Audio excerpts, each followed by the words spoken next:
Live from downtown Detroit, Local 4 News at noon starts now. The man who survived this horrific fall from the Ambassador Bridge is now telling his story of survival. Good afternoon to you, and thanks so much for joining me. I'm Christy McDonald. A family saw Spencer Baker's dangerous plummet and rushed to get help. The rescue took just minutes when crews sprung into action. He is now recovering, and he's telling his story. We head live now to Victor Williams, who is near the Ambassador Bridge. And Victor, he somehow survived a 150-foot fall. This is incredible. Yeah, that's right, Christy. It's nothing short of a miracle that this iron worker was able to survive this fall. We know that 150 feet is a very long way down from the Ambassador Bridge into the Detroit River. They told me that I'm lucky to be alive. Spencer Baker gives us the pulse-pounding recap of just what happened on that horrific day.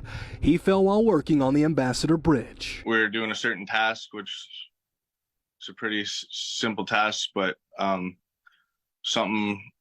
fluke happened, and I was pulled over the guardrail from the road over the guardrail into the water. You see somebody? Yeah, he right there. This family in a nearby park was in the right place at the right time, able to go get help from J.W. Westcott, that thankfully had a boat to make the rescue. And I remember laying in the water and hearing people yelling, "We're coming, we're coming." And I just kind of remember being picked up onto the boat and then put on a stretcher into the ambulance. He says he's happy to still be alive, although the road to recovery may not be an easy one. I remember laying on the boat, looking at my arm, which you can see is all bruised up. Regardless of the wounds that will eventually heal, he's most thankful that he's been given more time with his family. And if those people weren't there, I probably would never get to see my 4-month-old daughter again, or my beautiful fiance. And just the thought of that kills me.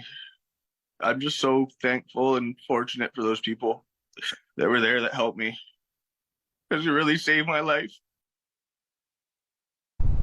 And we know that Spencer has also been on a quest to thank the person that was guiding that boat who was able to make that rescue, along with the other people that saw him in the first place. More on that coming up at 5 p.m. For now, we are live. Victor Williams, Local 4. What a story, Victor. Thanks so much. Well, it's another beautiful day to get outside and enjoy what Michigan has to offer in July, of course. And Ashley joins us now.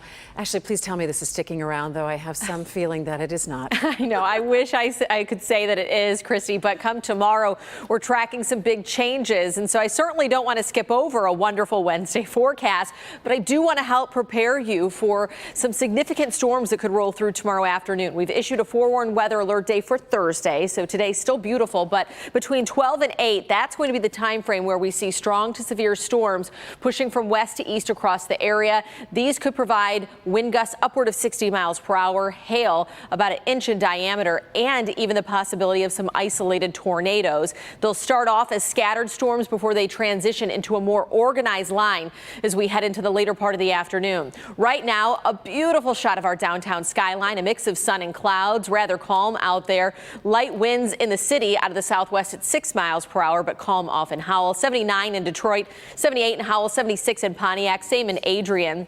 So 70s across the board. We're likely going to inch into the 80s, a bit more seasonal this afternoon.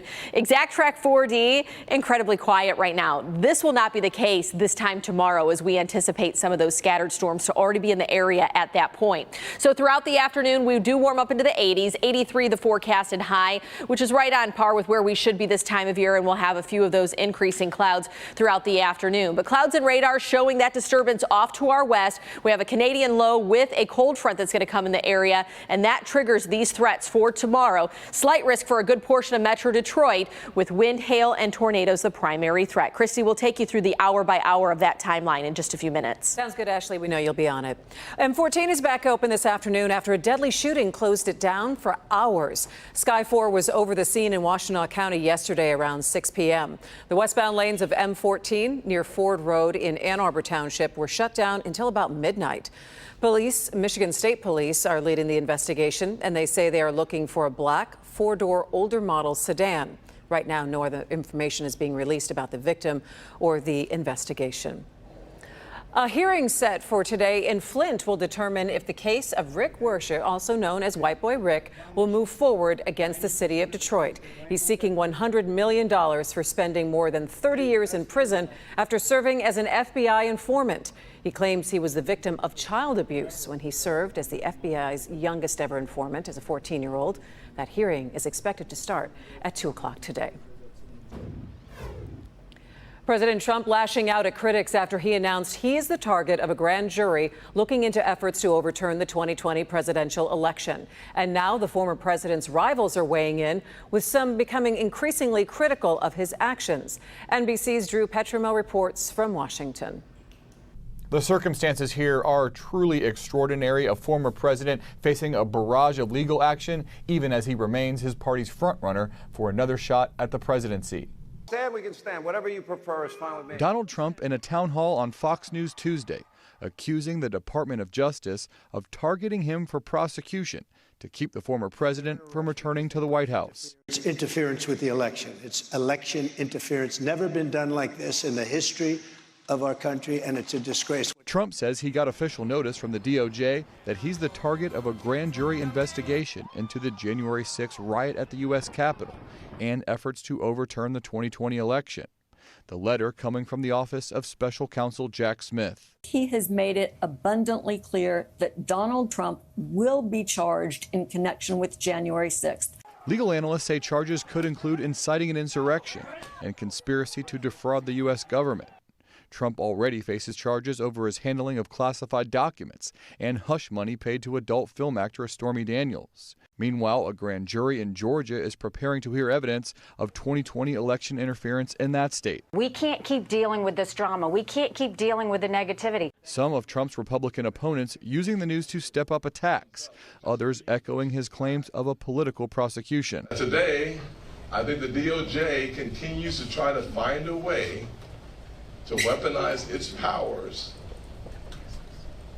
against the former president. So far, Trump's legal woes are not harming his status as the frontrunner for the Republican nomination, setting up the prospect of high-stakes jury trials as political campaigning kicks into full gear. A federal judge in Florida will soon decide when the case involving Trump's handling of classified documents will head to trial. The case involving hush money payments to Stormy Daniels is set for trial in New York in October. Drew Petrimo, NBC News, Washington. Thanks, Drew. Trump's lawyers in that classified documents case, they have asked for any trial to take place after the 2024 election. The judge seemed hesitant to grant that request, but that ruling still has not come down. There are also new charges associated with our state related to the 2020 election. 16 Michiganders are facing election law and forgery felonies for their alleged roles in a false elector scheme. Attorney General Dana Nessel says all of the defendants, 16 of them, will face 8 criminal charges, with the top charges carrying a maximum sentence of 14 years in prison. The group includes the former co-chair of the Michigan GOP and the mayor of a West Michigan town. We are working to learn more about the other defendants in this case, and we'll have an update for you today on Local 4 News at 4. We are learning more about the U.S. soldier detained by North Korea after crossing over the border. U.S. officials says 23-year-old Private Travis King has served 2.5 years in the military and was supposed to be leaving South Korea. He had been detained in South Korea for assault charges. The details are thin here, but King was supposed to board a plane back to the U.S., but instead he ended up on a commercial tour to the demilitarized zone. A tourist from New Zealand says she witnessed the moment he crossed the border. My first thought was, what an absolute idiot. I assumed he was sort of getting a mate to film it for some kind of TikTok stunt or something like that.